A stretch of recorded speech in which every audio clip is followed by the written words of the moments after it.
Bem-vindos ao Pod Clássica, o seu podcast sobre educação clássica. Meu nome é Bárbara Lores e hoje continuarei conversando com a professora Larissa Nóbrega sobre a missão educativa da mulher.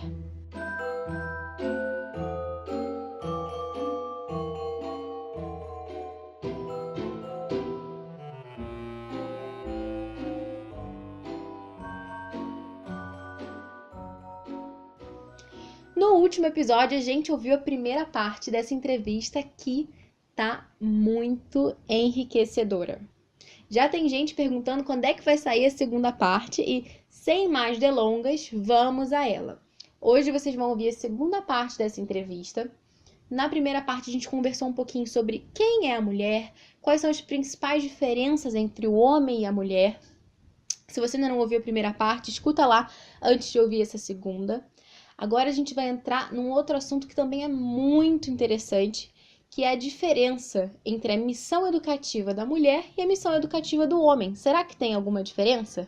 E depois a gente vai entrar também na parte mais prática da coisa, né? Como que a gente pode cada vez mais melhorar a nossa própria formação, a nossa própria autoeducação, para que sejamos cada vez melhores no desempenho dessa grande missão educativa. Vamos lá? Confiram agora então a segunda parte da entrevista.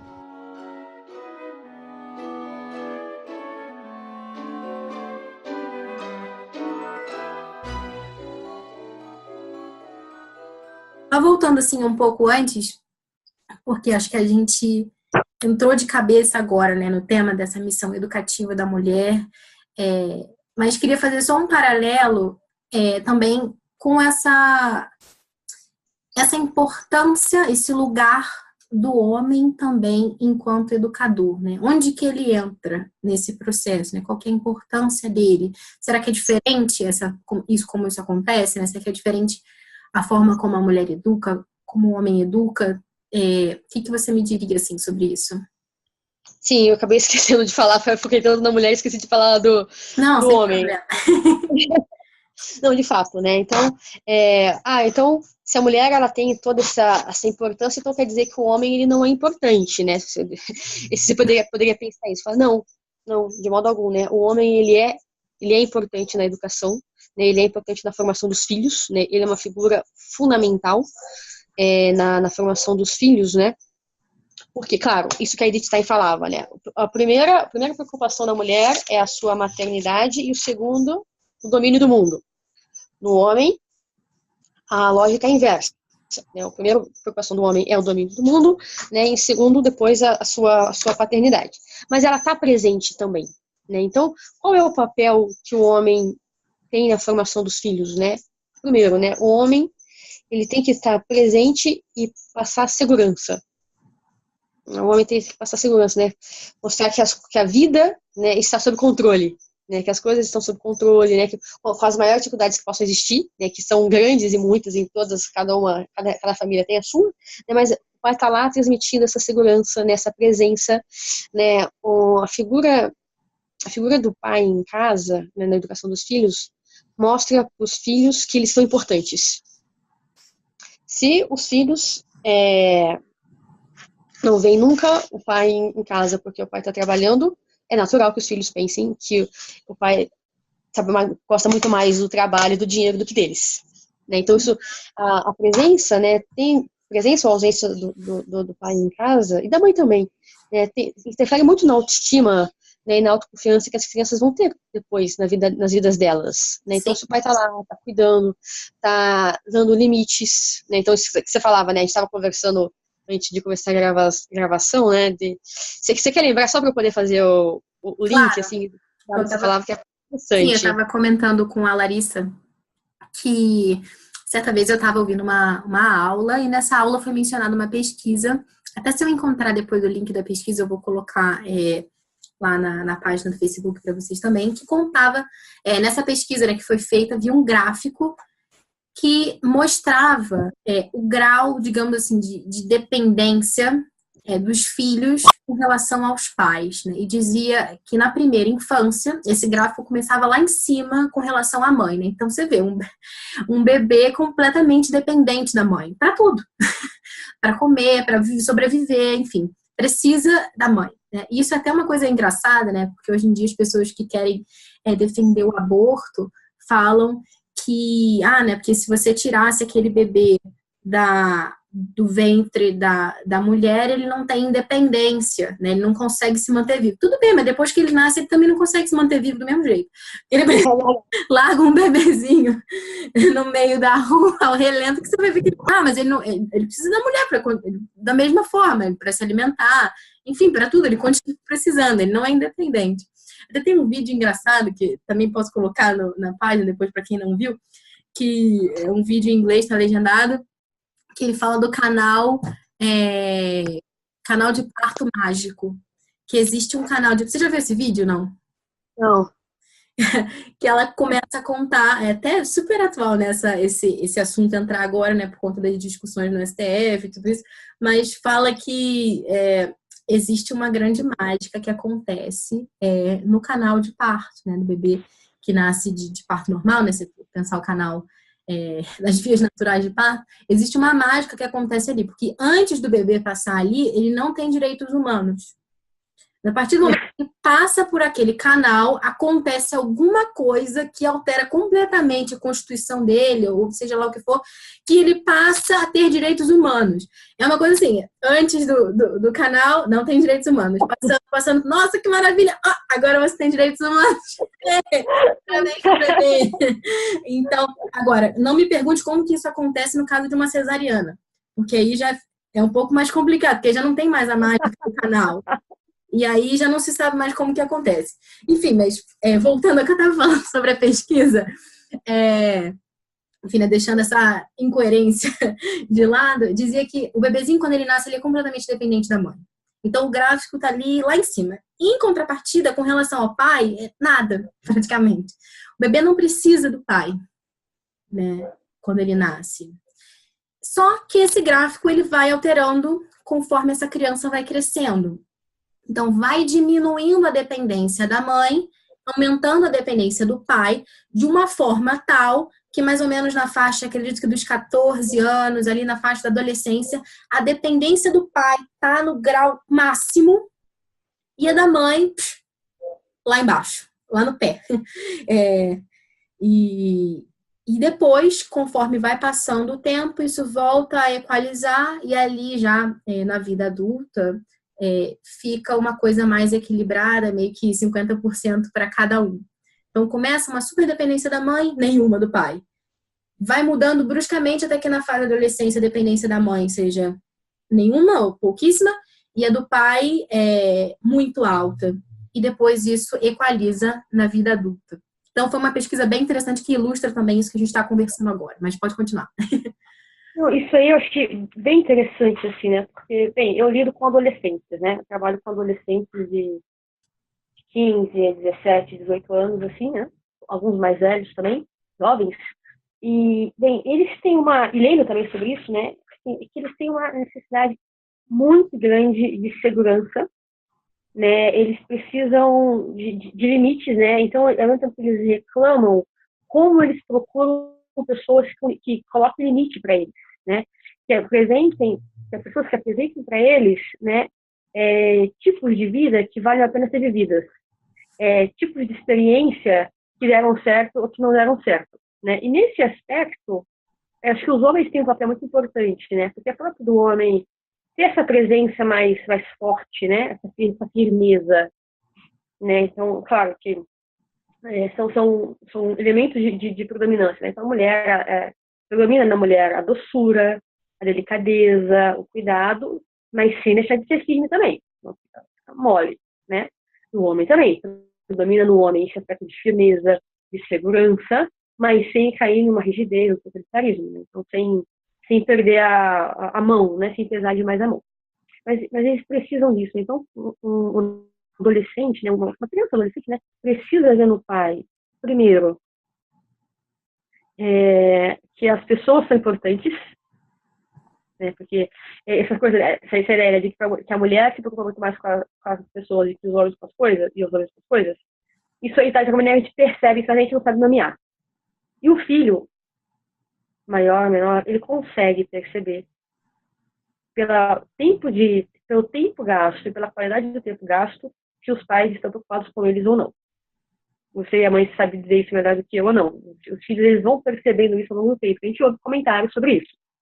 Então, a primeira coisa, né, isso, a presença do pai, né, na formação, né, ensinar, educar, brincar, vai garantir vai ajudar, né, não vai garantir, mas vai ajudar que as crianças cresçam com uma autoestima, né, e com uma segurança também, senão elas vão ficar muito inseguras, né, não vão se sentir amadas, vão se sentir queridas, vão se sentir importantes, que qualquer outra coisa vai ser importante que elas. E essa consciência, ela vai se transformando, vai crescendo ao longo do tempo, né, na adolescência, né, eles vão procurando na figura paterna essa segurança de modo mais explícito, né? O pai vai dizendo o que pode e o que não pode. O adolescente não gosta, mas pede para a gente ouvir não, né? Então, o não do pai tem um peso e o não da mãe tem outro peso, né?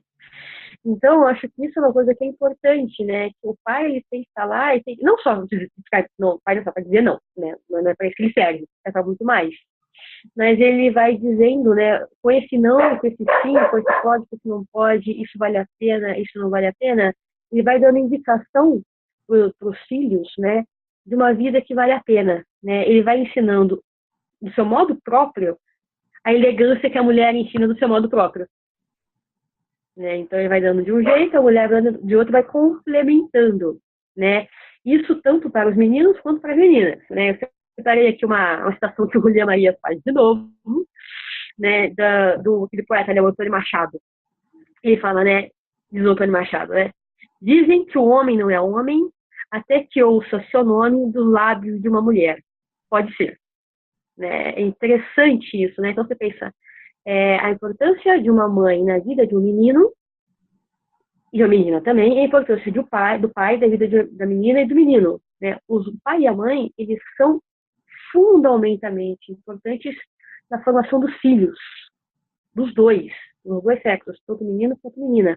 E cada um vai oferecer para aquela criança o que é próprio, porque é isso que vai formar a humanidade da criança. Uma mulher não é porque ela tem que ser educada somente por mulheres, não é que um homem tem que ser educado somente por homens. Né? Esse outro aspecto da humanidade precisa ser enriquecido também, né? E vai ser dado, né, pelo pai e pela mãe. Né? Se por fatalidade não tiver, vai procurar uma outra maneira de ter isso, né? Mas ter esse contato, né, ter essa presença de alguma maneira, contribui muito para a formação da humanidade, né? Então, da humanidade, né, e da masculinidade e da feminilidade também, né? Tanto para assimilar, quanto para compreender. Né? Então, compreender um outro modo de ser também. Então, isso aí é importante também. Isso é muito legal. Também, para complementar isso que você estava falando, tem até uma pesquisa que... A gente está falando sobre várias pesquisas. Tem uma pesquisa que foi feita, acho que é de 1992. Não, na verdade, existem várias pesquisas. Tem um link aqui que, enfim, elenca várias delas. Eu posso colocar também lá depois no Facebook para o pessoal ver. Mas que ele diz o seguinte, que 63% dos casos de suicídio entre os jovens aconteceram entre pessoas, né, entre jovens que cresceram em casas sem um pai. E também fala sobre que 90% das crianças que, enfim, não têm uma casa, né, enfim, vivem na rua, também são provenientes de casas sem pai. 85% das crianças, enfim, que manifestam ali, enfim, problemas de comportamento, também vêm de casas sem pai. Enfim, existem muitas estatísticas que falam, né, no grande impacto que tem crescer sem um pai. Enfim, nas estatísticas de pessoas que estão na prisão, enfim, das pessoas que usam drogas, enfim, são muitas coisas que isso realmente impacta. É claro que tem outros fatores também, né? Não é só isso. Existem muitas pessoas que cresceram sem o pai e são pessoas muito boas, íntegras, com caráter. Claro que isso não é um fator determinante, né? Mas existe uma grande importância nessa figura do pai, na condução, né, desse ser humano, na educação da pessoa. Mas, mudando um pouco agora de assunto, vamos entrar assim, numa parte mais prática, para essas mulheres que estão ouvindo, mesmo para os homens também. É conhecida já aquela frase, né, que fala que ninguém dá aquilo que não tem. Para que a gente possa educar os demais, para que a gente possa humanizar os nossos filhos através desse processo de formação, dessa doação, a gente não pode descuidar da nossa própria autoeducação, nossa própria formação. Existe uma outra educadora do século XX, que é a Charlotte Mason. Eu gosto muito dela e eu falo sobre ela, vira e mexe aqui no podcast. E ela falava muito, né, dava muito peso para a questão da cultura materna. Porque as mulheres acabam descuidando isso, né? Nascem as crianças e aí você entra naquele redemoinho entre fraldas e lenços umedecidos e brinquedinhos e papinhas e sei lá, e amamentação e, né, você fica abduzido no meio dessa coisa, esse mundo dos bebês e você meio que fica ali focado nisso, né? E acaba descuidando muitas vezes da própria formação. E depois essas crianças crescem, se tornam jovens, e aí o que você vai oferecer para esses jovens? Né? O que você vai ter para dar para eles se você descuidou, né, da sua própria formação e você ficou pensando só naquele bebezinho, mas o bebezinho cresceu. Então, não só pensando nesse bebezinho que cresceu, mas pensando na própria formação, enfim, né, a mulher ela continua sendo ela, por mais que ela seja alguém que se doa, ela continua sendo alguém. Até porque depois que os filhos, né, o casamento ele começa com um casal, depois vem os filhos, se Deus manda, e depois esses filhos crescem e vão embora. E fica lá o casal de novo, né? Então, se essa mulher esquece, por exemplo, do marido dela e esquece dela mesma e foca completamente nos filhos, como se os filhos fossem a coisa mais importante da vida e nada mais tivesse importância, depois esses filhos vão embora e ela nem conhece mais o marido dela, ela nem sabe mais quem ela é, enfim. Então, é muito importante que a mulher cuide disso. Então, o que você indica, assim, como fazer isso na prática? Como não descuidar da nossa própria formação, da nossa própria autoeducação? Isso, de fato, é uma coisa muito importante, a gente vê muito isso acontecendo, assim, né? Essa má interpretação da generosidade da entrega, né? Essa interpretação equivocada do esquecer-se de si, que leva ao pé da letra, né? Que não é isso, né? Porque para a pessoa esquecer de si, ela precisa ter um si, né? Esquecer de si não é anular-se, né? Então, a gente vê muito hoje uma tendência, né, das mulheres, das mães se anularem, né? Então, não se trata de se anular, mas esquecimento próprio, né, no sentido de uma maneira coerente, assim, né, prudente. Então, acho que primeiro isso, né? Acho que a mulher tem que estar sempre se perguntando, né? Na verdade, não precisa aconselhar porque ela faz isso naturalmente, né? Quem eu sou, né? O que é a minha vida, né? O que eu estou fazendo com a minha vida?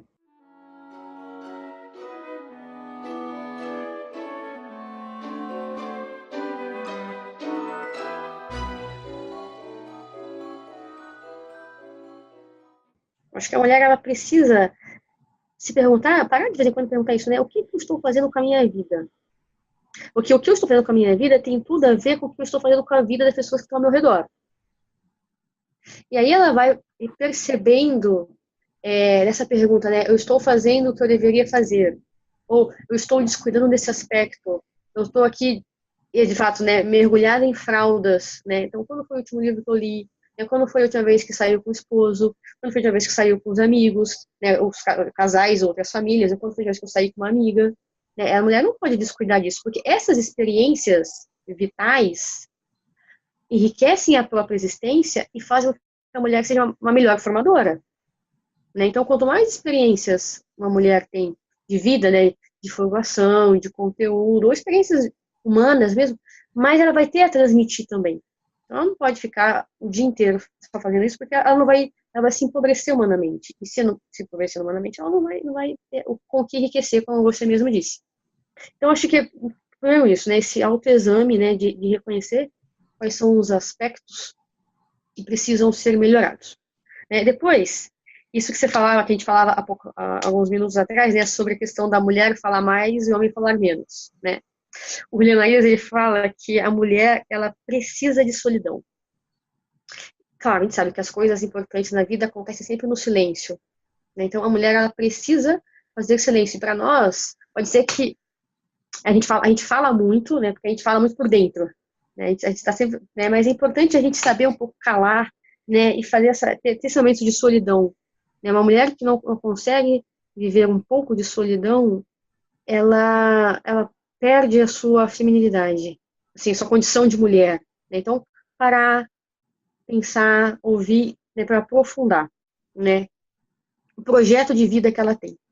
Depois eu acho que, bem, isso é uma coisa mais profunda, né, de parar, de pensar, de fazer silêncio, né, de cultivar a solidão, né, de cultivar a tranquilidade, né, e o sossego do lar, né. E depois, outra coisa importante é a mulher, eu acho que isso é uma coisa muito importante, né, é cultivar, né, alimentar gostos ou hobbies. O que isso quer dizer?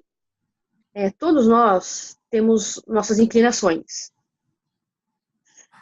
Coisa que a gente gosta. Então, tem gente que gosta muito de ler, tem gente que gosta muito de ouvir música, tem gente que gosta muito de passear, gosta muito de viajar, gosta muito de ver filme, o que seja. Né? Então, e essas coisas, a gente gosta de todas essas coisas, porque essas coisas nos enriquecem. Eu acho uma visão minha, tá? Posso estar...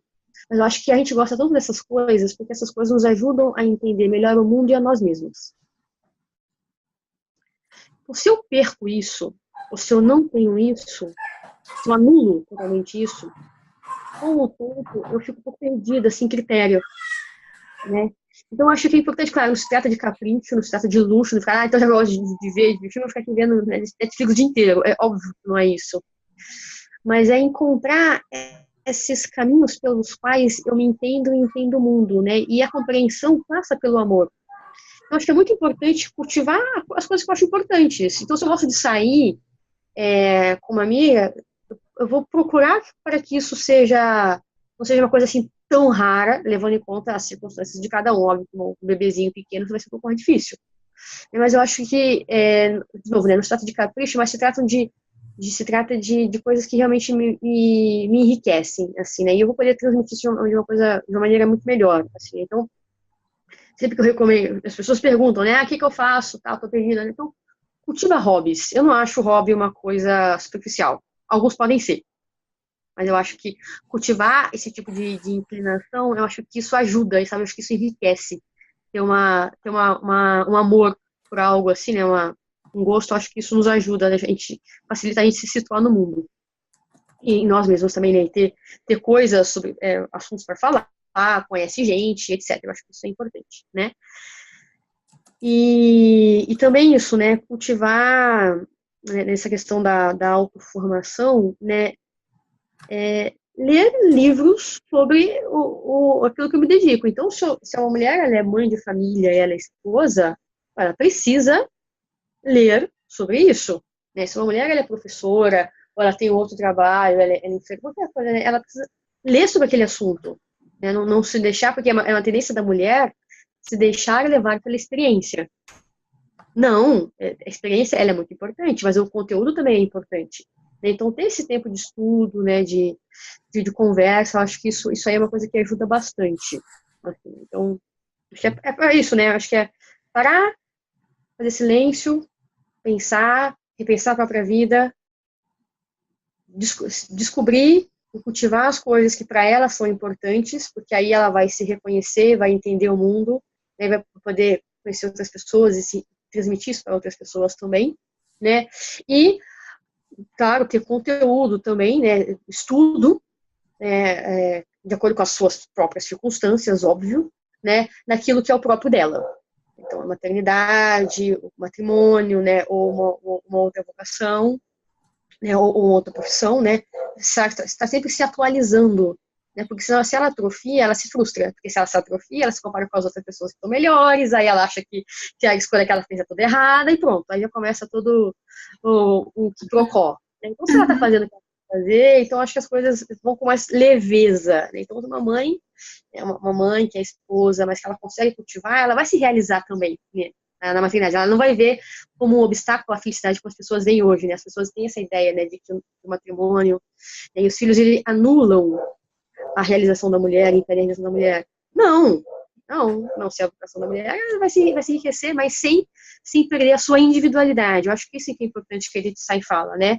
Que é cuidar da humanidade, da feminilidade e da individualidade. É não perder uma boa formadora, é aquela que não anulou, que não perdeu a sua individualidade. É quem sou eu no meio disso tudo.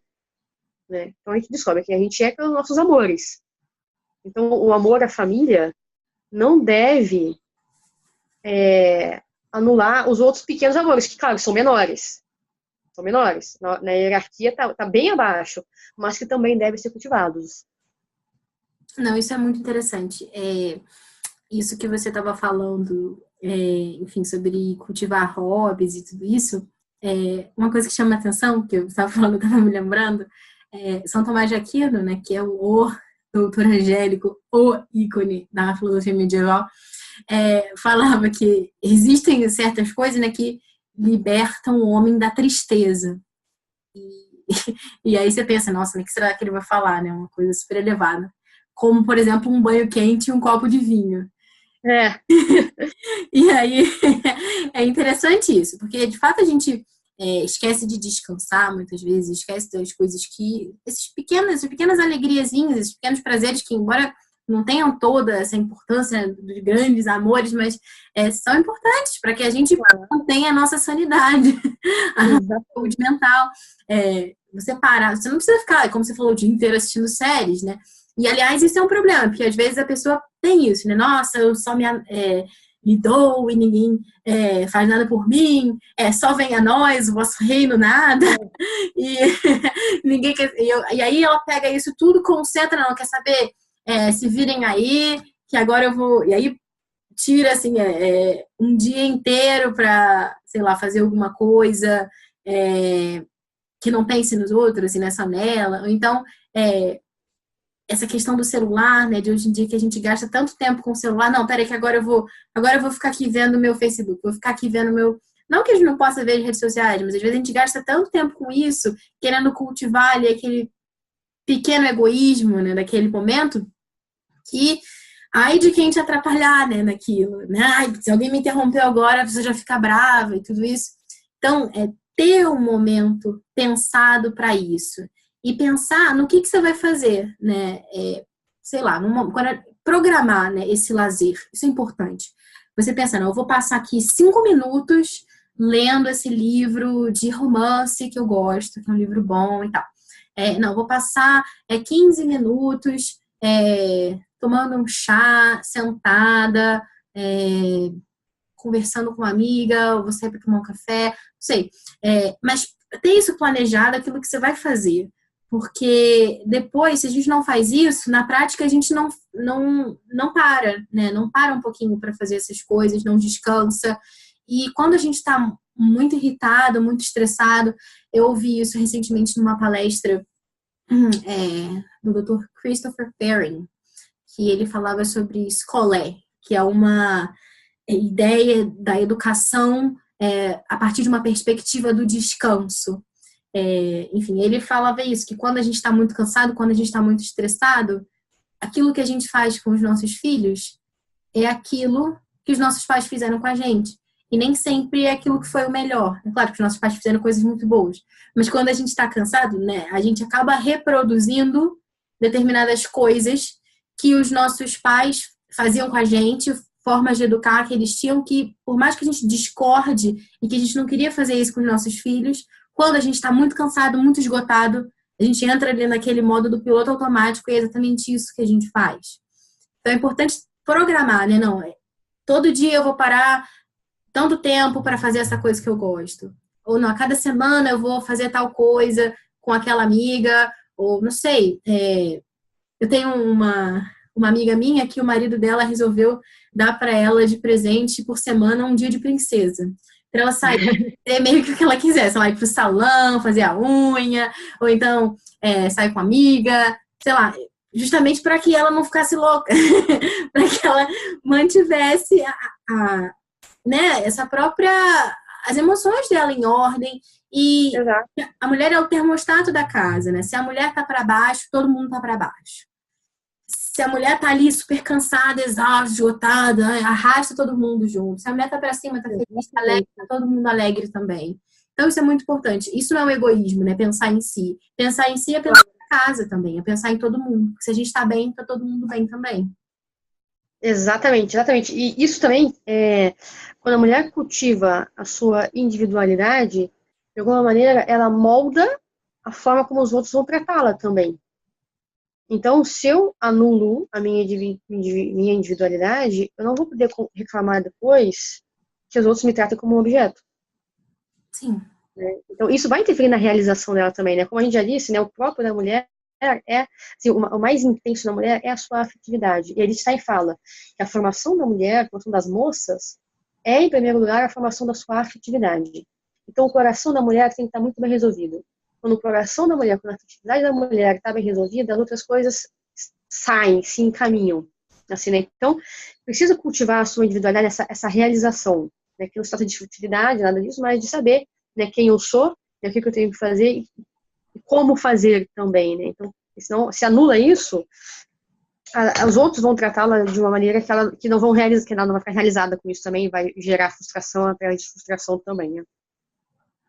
Nossa, eu acho que essa conversa tá, assim, muito rica. Eu acho que pode ajudar muita gente. Tá me ajudando também. Mas, assim, por fim, já que a gente precisa encerrar também, por mim, a gente poderia ficar conversando aqui para sempre, mas a gente tem que ter um tempo, né? Então, começando por nós mesmos, não vamos parar para fazer as outras coisas que tem que fazer. Queria saber se você indica, né, alguma bibliografia para as mulheres que querem iniciar nesse caminho de autoeducação. Algum livro que você recomende para aprofundar um pouco mais sobre algum aspecto, alguma coisa nesse sentido.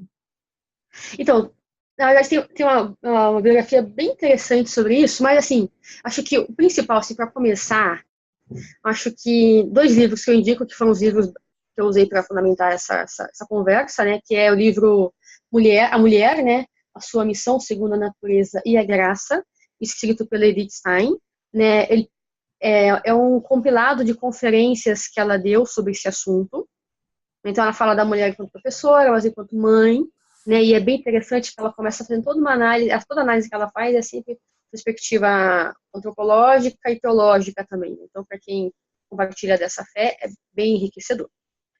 E o outro que eu tô lendo, tô no finalzinho já, que eu tô encantada, é esse livro A Mulher no Século XX, né, do Julián Marías. É uma preciosidade, assim, é muito, muito leve, muito profundo, muito bonito. Ele faz toda uma perspectiva histórica da mulher, faz considerações sobre o feminismo, faz considerações, tudo isso que eu falei aqui, né, sobre as peculiaridades da mulher. Eu acho que isso ajuda muito, enriquece muito, né, e deleita, né, porque é uma escrita muito, muito agradável, assim, né, então acho que vale a pena. Assim, né. E tem outras coisas também, mas acho que para começar, acho que isso aqui já é uma grande riqueza que deve ser aproveitada, né? Então, é assimilar, transformar e transmitir, né? Então, assimilar esse conteúdo, né, na própria existência, né, e colocar de alguma maneira em prática na vida dos outros também. Eu acho que isso vai ser bem legal. E tem aquele livrinho também, né, que é mais fininho. Eu já ouvi falar muito bem, eu ainda não li ele inteiro. Acho que eu já li alguma coisa dele. Não tenho certeza. Mas a autora é muito boa, que é O Privilégio de Ser Mulher, né, da Alice Brand. que você acha desse livro também, né? É muito bom, é muito bom também. Eu li capítulos dele, não li tudo, e também é bem pequenininho, uma delícia de ler. Eu acho que ele enriquece bastante. Ela também faz essa análise sobre a perspectiva da religião cristã, assim, do catolicismo, que eu acho que também é bem interessante. Assim, então, as considerações da feminilidade por ela, assim, eu acho que vale a pena também. Eu esqueci de falar dele, ainda bem que você falou, tá ali.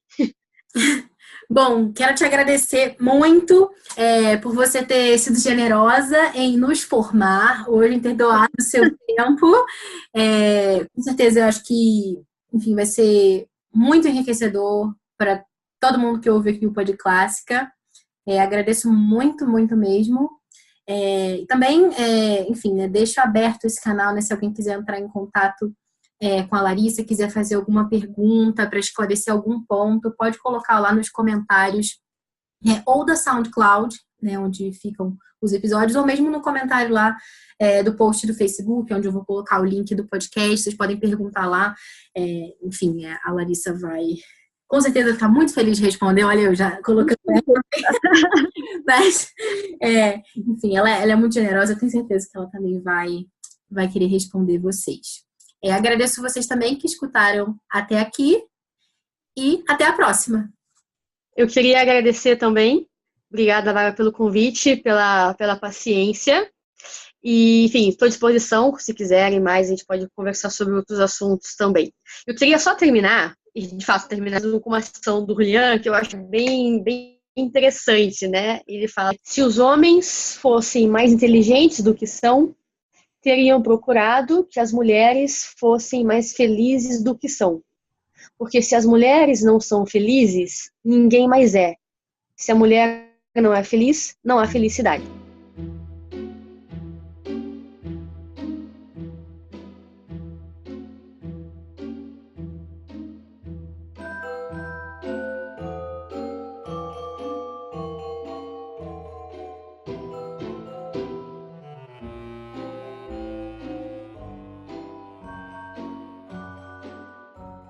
Você ouviu o Pod Clássica, primeira temporada, episódio 13.